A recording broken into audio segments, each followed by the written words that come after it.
I'm actually answering the question that you had hoped to talk about. Maybe you can pose a question to me. Yes. So as I was looking through the sawmill development and noticing the calculation of acreage and this bonus density because of open space, I noticed that it said floodplain and some other categories, and I have to open my thing to that page. And it appeared that space that was not buildable was being credited for open space. And so I had a question about what is our current ordinance allow, and wanted to better understanding of it. And maybe this needs to be a bigger conversation about open space generally, because it seems to me that if they can't build anyway, we know they're not paying top dollar because it's not buildable land, and we shouldn't be giving them credit for open space because it's not going to be built on anyway. So we certainly should be giving bonus density for unbuildable land. That was my thinking. And then maybe this is a bigger issue than just that question. No, okay, so you are correct. The PC zone does give credit for those type of areas for open space. It was certainly an issue back in 2007 timeframe when the city was adopting the PCMU code, and that was an issue that was brought up. I don't think, I guess I can say I agree, but to a point, I don't think it's entirely out of question that we should give some credit for unbuildable lands, and I'll tell you why. Years ago, we have Valley Hills, we have some of Kent Meadows East, and as developers come in, the usual way that they deal with land is to maximize how many units they're going to get. And in both of those circumstances, we had a canal going through the property, and so we ended up with lots that actually include part of the canal.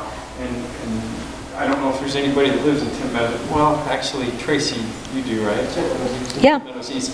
And so one of the issues that we have is that the houses, the backyard, or the back wall of the house actually is pretty close to the boundary of the canal. Now, the people own the canal right of way, but they can't do anything with it other than put lawn. I don't think the canal even lets them put a fence or even a sprinkler system. And so, I mean, in that situation, I think that would be a good case that we would count that as open space so that we don't end up with that situation. It's not the greatest situation for a property owner to be in. In fact, we even got to the point where people had window wells and the canal company came back and said, hey, we've got window wells in our easement. This is a problem. So for that reason, I don't think it's totally out of the question. Now, could there be improvements to the code that we have? Certainly. The issue that we have is that if, in fact, even the issue that we have about, hey, let's amend the PCMU code, is if the developer has applied under the current code and they comply with the current code, they are vested under the current code, even if we make changes to the current code. You probably want master plan approval. Correct. It's based on the application that they have. So if they meet current code, we could make all the changes in the world, and it's not going to make an iota of difference. So what is our role in this? Why are we... The issue was brought up. No, I'm saying, what is our role with these developments? Like you're saying, if they meet the code, they can do what they can do. Like, what can we do as a council when we hear concerns like this and we didn't intend to allow a development? So I mean, at this point, it's probably a negotiation and talking with the developer and saying, hey, can you make these changes? Now, sometimes it can, sometimes it can't. And so I think it's just a negotiation at this point. So what, Mary, how are we as a council supposed to rely, and I wasn't here when this all started on this, but I was when I did the vote for the PCMU here, but it isn't in our general plan to have this area be that. It's not there. So tell me what good the general plan is. Let's throw it out. And then you brought in maps of the big burn and trees and all that, but as it develops, throw all that out. So I don't understand Well, how those these are things roll along and come in on us without the council really being aware of what they're doing, maybe. Well, that is the reality that we're faced with vesting, is that people fight under the code and they meet the code. We can't change the rules and make a moving target. That's kind of what we're stuck with land use law. Now, But what if there's not water, and what if those roads aren't going to go through? well, no, those are different issues. So if water's an issue, yeah, that's something we've got to deal with. But this particular discussion started with open space, so that's kind of the answer there. On some of the other issues like the roads, yeah, I don't know. I mean, as far as the berms and the open space, can we negotiate with the developer? Yeah. How much are they willing to negotiate? I don't know. If we're being reasonable and they're being reasonable, I think we can find some common ground there. But as far as changing the code, I don't think we're going to find any results there. What really frustrated me tonight was that 2 weeks ago, I had a good warm fuzzy about these developers. They seemed reasonable. They talked, all their neighbors were fine. Yeah, I think we can put a road here. And how many times did I say, I want to know there's a road there, not you plan. Well, no, we plan on there being a road. And then I hear 3 or 4 people come in and say, that's just not. Now, either all these folks are fibbing or the other group was fibbing, because the stories aren't matching. Point of order, Mayor, the developers are not even here. This development was tabled. This particular discussion is about open space. I stay on what we need to do. I mean, if you really want to talk about that, No, we're not going to. We stay on the open space. Yeah, I just want us to not get in trouble with agenda items. So, I mean, as far as open space, that's kind of my recommendation, is that the point is come and gone. I don't think the opportunity is there to change that. Now, as we're talking next week about the general plan and the annexation policy plan, we do have another area that has PCMU. The general direction that the council has been pointing me in is give us more commercial, less PCMU, less density. And that's kind of the direction that you're going to see the general plan amendment that I present to you next week. I'm not quite finished with it, but I do hope to get that to you next week. Is that up to 300 pages, not 20? No, it's not 300. So you've seen the... I'm teasing. Oh, Can I ask okay. about something else now? Sure. Okay. So let's go into the PCMU code that Okay. you've given us on the agenda materials, right? And it's saying in 18.61.090E-2 that the developers can hold private open space or the HOA or a conservation easement held by a private organization. And since we've had trouble with developers holding their own open space, even if it is deeded on the plat, and then coming to us later and saying, hey, we want to develop this, shouldn't we change that part of the PCMU code so that private developers cannot hold their own open space? Well, that's probably is an issue. However, I think like with the case that you're probably referring to up in Valley Hills, I think some of it's documentation of what is expected. This is more documented, I agree with Right, right. So in that particular case, it would have been helpful had we done a development agreement with the developer that said, this open space is going to be open forever. If you want to keep it yourself, fine. You've got a hillside of sagebrush. Hope you enjoy it. But I don't see that in the development. Well, and that's well, and we can certainly add that I there. don't know who's going to hold the open space. See what I'm saying? Okay. It's so not been specified. Right. There's certainly a lot of details that aren't there at the master plan process as they come back. Development agreement. Right. Should be. But as they come back for preliminary and final, they will show us in greater detail what that open space looks like, and then we'll say, okay, well, the city's policy is 1.5 acres. We can accept that, or we won't accept it. They'll show us private open space, and we can put further development agreements on there that say this has got to remain perpetual open space. Well, it sounds like you're putting it months down the road, and I'm thinking that should be something right up front that we should know before we proceed down that road. Okay, so here's another question.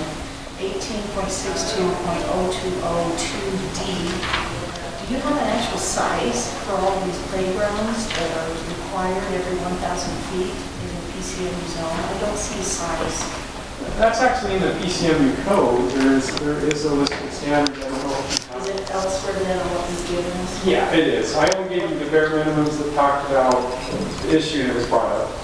Okay, but, so there's a formula, or is there a basic minimum on the playground, or what? Well, the PCMU specifies different standards for different types of parks. Jamie drew it up hand. I can pull the code up. I don't know. I just didn't, and I can look it up in the code. Okay. Just to be given it to us. Okay, Yeah. would you please walk me through, in that same section, 18.62.0202E, there's a density bonus there, that there's one bonus unit per gross acre for every 4% increase in civic space from 60 to 82%. Can you explain all those percentages? Yeah, so if the developer provides one, for each 4% more open space that the developer provides, they get one more unit of density.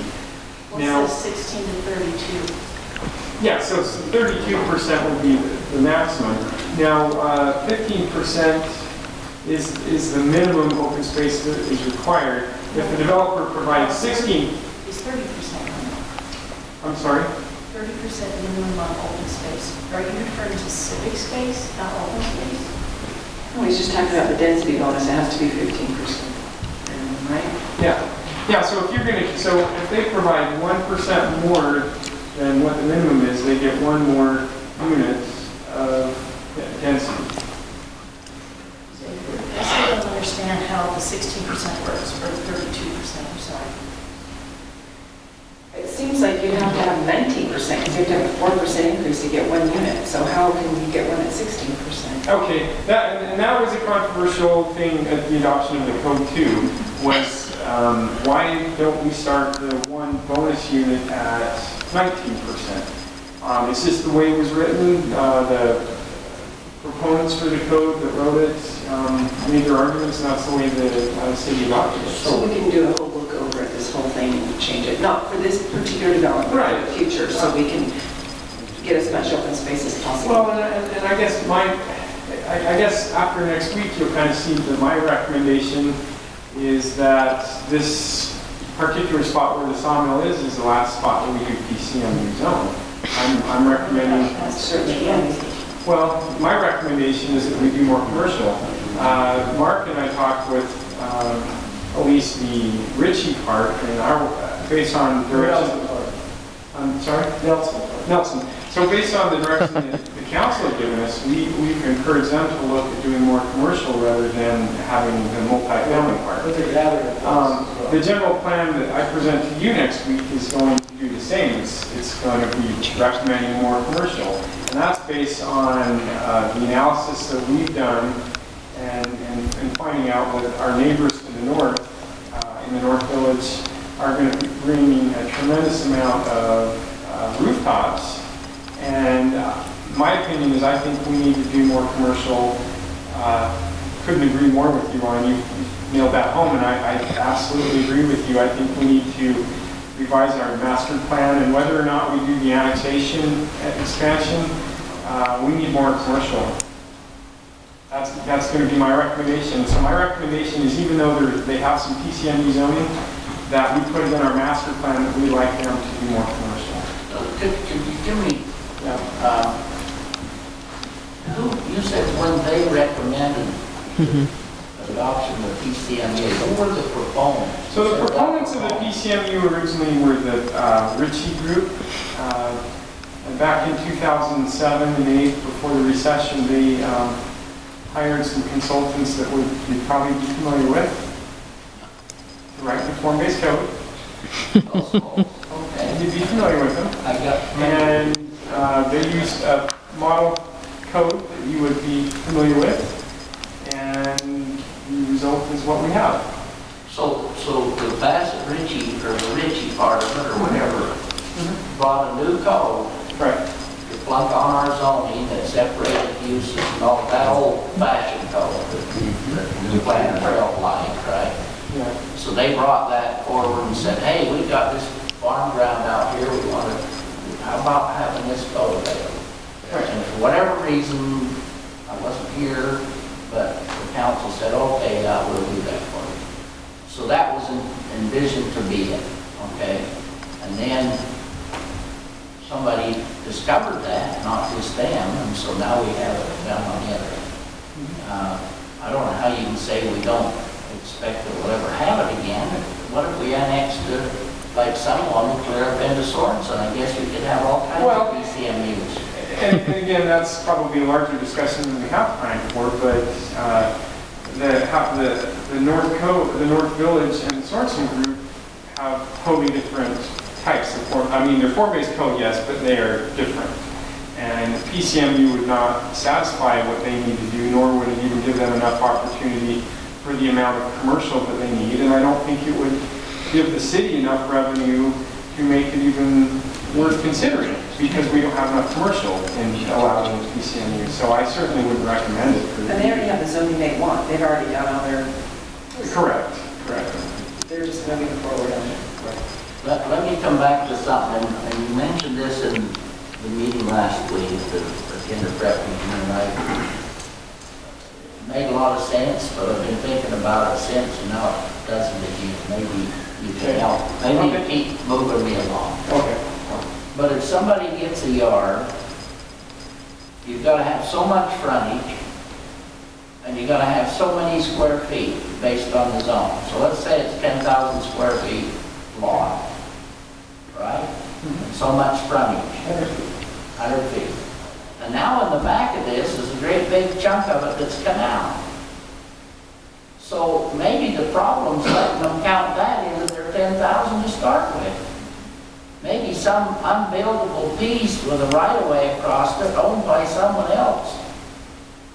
Basically owned, I mean not fee title on it, but in usage owned by the canal company, says you can't even put a window well on.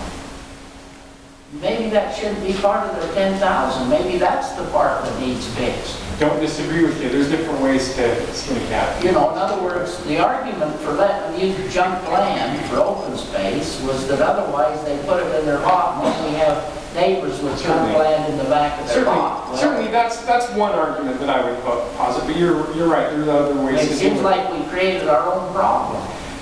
The arguments, I won't be able to make the arguments that the consultants did back in 2007, but really the argument was property rights, that hey, this property has some value and that the city should recognize that. And that's ultimately why it was put in there. Now, I don't agree 100% with that, but that's the argument that was made. I can see it counting because you have to have a certain percentage for the whole thing, but as bonus, I can't see it counting for bonus.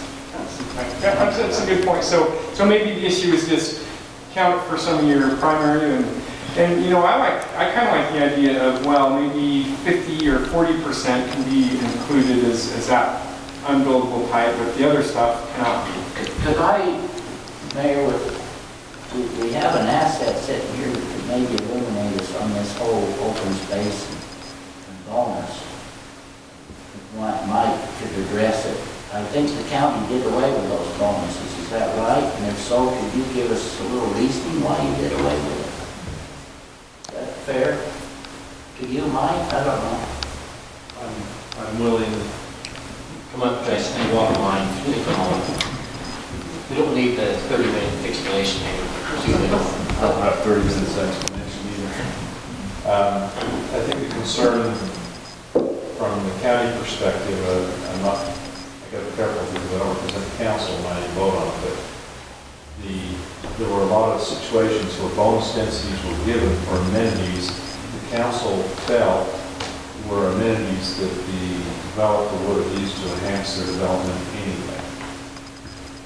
That they were asking for things that were pocket parks or other things they were asking for densities off of that really enhance the development, and they have to enhance value to the development, not necessarily enhance bonuses. Like they wanted an aquatic feature, so they built a pond and called it open space?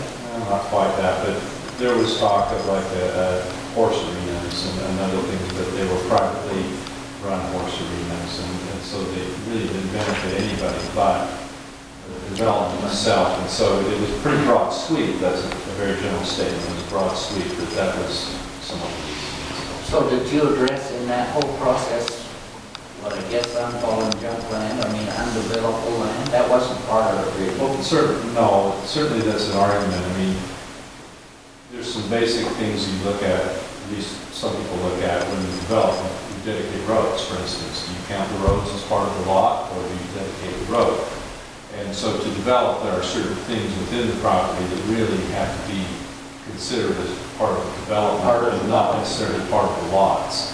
And that's where you draw the lines. And I'm not going to speak to the canals.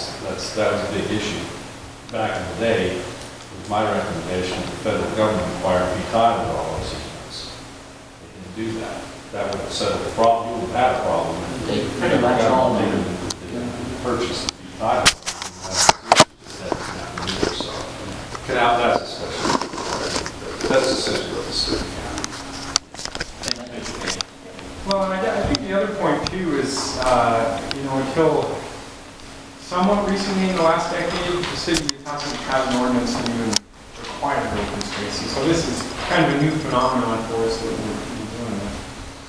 But if the council really wants an amendment to the PCMU zone to kind of limit undevelopable land, we can put that together. That's not an issue. I'm pretty sure Midway just did it, so we could also look at theirs, but I would support anything that we can get a reasonable amount of open space without paying for it, because I think that's something that we need to preserve every that we can. Okay, all right, we'll take a look at that. You just want us to go to the planning commission and start fixing it, or? Yes. Okay. I would suggest that we take that civic space 2-year agreement, if it is not sold within 2 years, that they can then turn it into single-family, single-dwelling residential. I think that 2 years could easily be doubled to 4 years, because what good is a planned community without the civic space? And within 2 years, that they're barely going to be finishing roads and such at that point. So how do we know that it's going to be bought every 2 years? I think that's a really short time period to preserve the civic space. I would like to see the bonus density also looked at and hopefully eliminated. Because what it sounds like is they can create more open space to allow them to build higher. Well, that's more or less how that works. right. And so, the ordinance, I think, has some pretty extreme allowances. Up to 30% open space, you get 5 or 6 more units. I mean, you start stacking really deep. And I don't think, I don't hear the council or maybe the public here saying, hey, let's do that. So you find, so I think, we could probably eliminate the bonus density altogether, or severely limit it too. I'm guessing, Jeff, that you're hearing what I hear all the time. People just don't like those apartments along the road. We're not ready as a city to be stacked up like New York. But what we do have to talk about is what are we going to do for people that don't want a quarter acre and can't afford a quarter acre. So even though we don't like what we've got and we're talking about this, we still have to address it. And nobody wants it in their backyard, nobody wants it across the street. So we can talk about this.